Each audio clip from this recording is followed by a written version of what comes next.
The Earth is roughly 4.6 billion years old.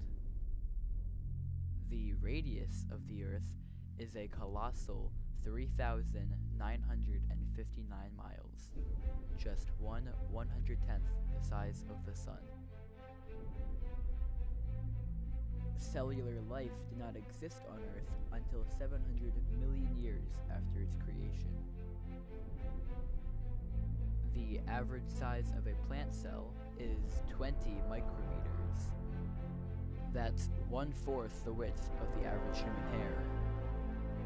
Despite these differences in structure and purpose, they share striking similarities. One of these is the mitochondria.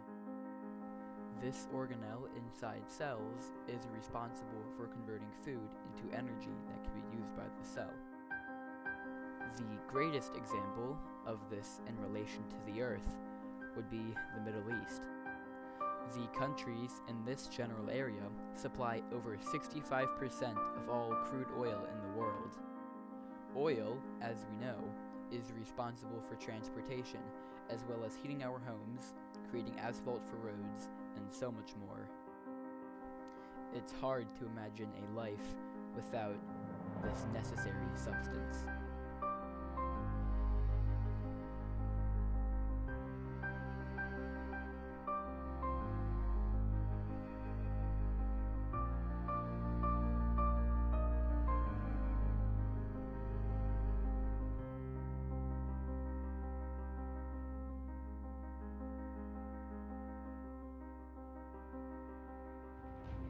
Life on Earth would not even be possible if it were not for its magnetic field, which repels harmful radiation from the sun and prevents asteroids from colliding with the planet.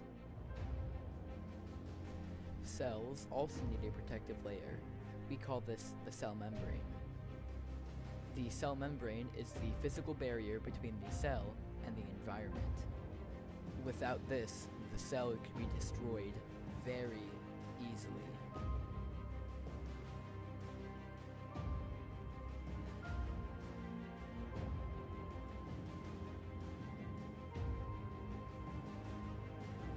In modern stages of the Earth, manufacturing and shipping is essential to happiness. China is no doubt one of the largest suppliers of manufacturing and shipping, with over 70% of all popular items such as computers and toys created there. The Golgi apparatus in a cell receives materials from the endoplasmic reticulum and packages it, the Golgi body, and distributes it to other parts of the cell. Kind of like an Amazon shipping truck.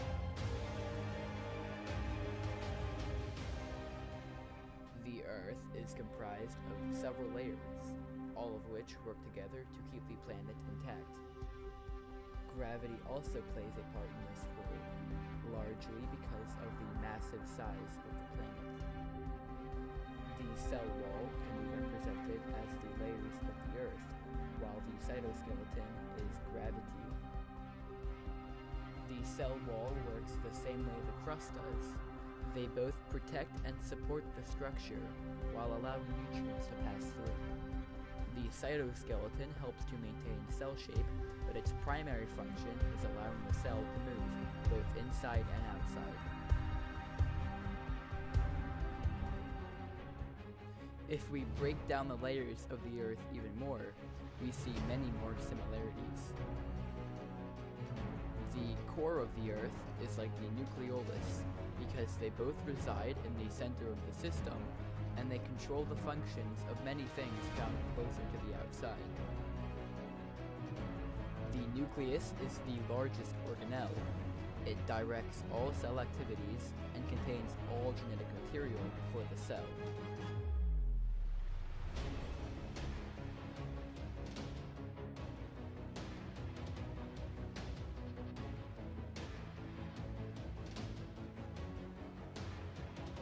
The nucleus is like the mantle. The mantle is the largest layer of the Earth and contains many fossils of ancient creatures, while also carrying significant pieces of information about the history of our planet.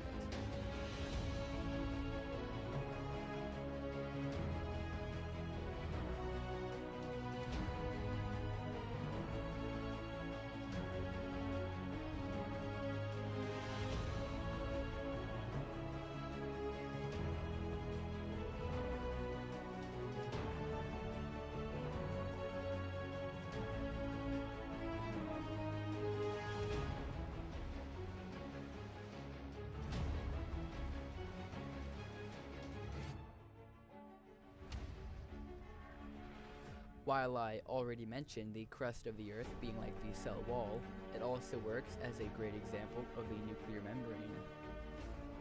The nuclear membrane is simply the barrier between the nucleus and the rest of the cell. The crust divides the atmosphere from the mantle, protecting it from harmful substances.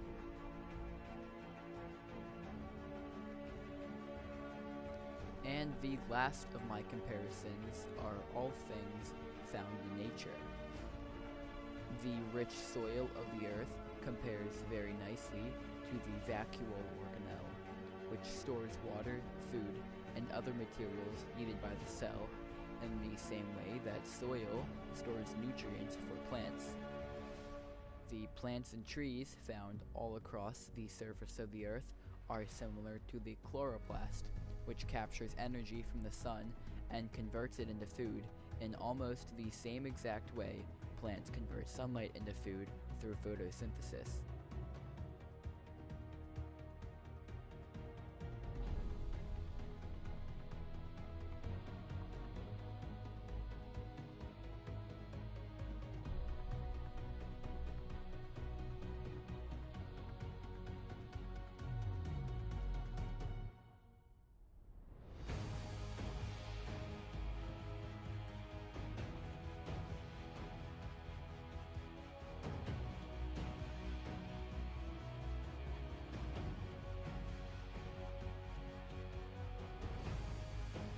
The cytoplasm, a perfect example of nature itself, is full of protein that aids in cell metabolism and fills the space between the organelles that allows movement to occur.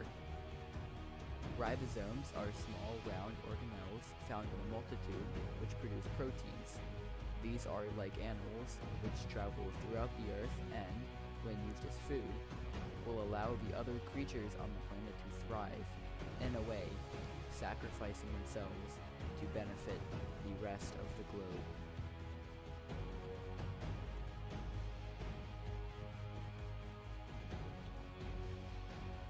The rough endoplasmic reticulum compares to land, all land anywhere.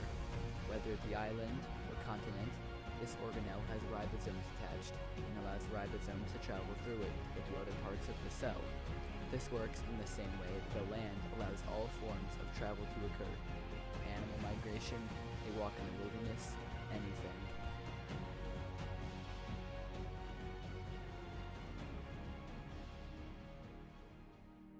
The smooth endoplasmic reticulum aids in synthesis and control. Water is the universal solvent, being able to dissolve almost any solid substance. Water is essential for life.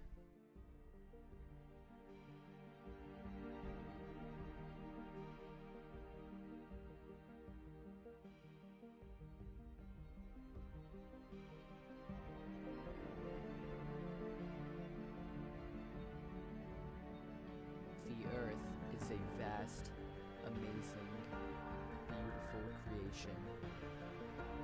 Everything on it works in perfect harmony to create almost anything imaginable. Take advantage of it while you can. The creatures, the trees, and the ocean. For one day, they might all disappear, and we'll have no memories of what used to be.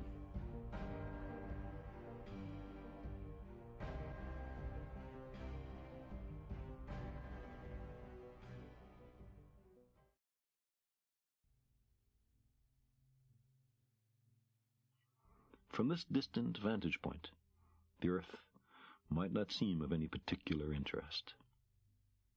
But for us, it's different. Consider again that dot. That's here. That's home. That's us. On it, everyone you love, everyone you know, everyone you ever heard of, every human being who ever was, lived out their lives. The aggregate of our joy and suffering, thousands of confident religions, ideologies, and economic doctrines, every hunter and forager, every hero and coward, every creator and destroyer of civilization, every king and peasant, every young couple in love, every mother and father, hopeful child, inventor and explorer, every teacher of morals, every corrupt politician, every superstar, every supreme leader, every saint and sinner in the history of our species lived there, on a mote of dust, suspended in a sunbeam. The earth is a very small stage in a vast cosmic arena. Think of the rivers of blood spilled by all those generals and emperors, so that in glory and triumph they could become the momentary masters of a fraction of a dot. Think of the endless cruelties visited by the inhabitants of one corner of this pixel on the scarcely distinguishable inhabitants of some other corner. How frequent their misunderstandings, how eager they are to kill one another, how fervent their hatreds.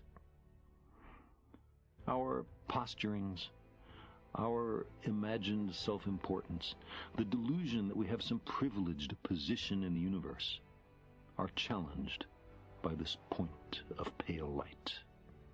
Our planet is a lonely speck in the great enveloping cosmic dark. In our obscurity, in all this vastness, there is no hint that help will come from elsewhere to save us from ourselves. The Earth is the only world known so far to harbor life. There is nowhere else, at least in the near future, to which our species could migrate. Visit? Yes. Settle? Not yet. Like it or not, for the moment, the Earth is where we make our stand. It has been said that astronomy is a humbling and character-building experience. There is perhaps no better demonstration of the folly of human conceits than this distant image of our tiny world. To me, it underscores our responsibility to deal more kindly with one another and to preserve and cherish the pale blue dot, the only home we've ever known.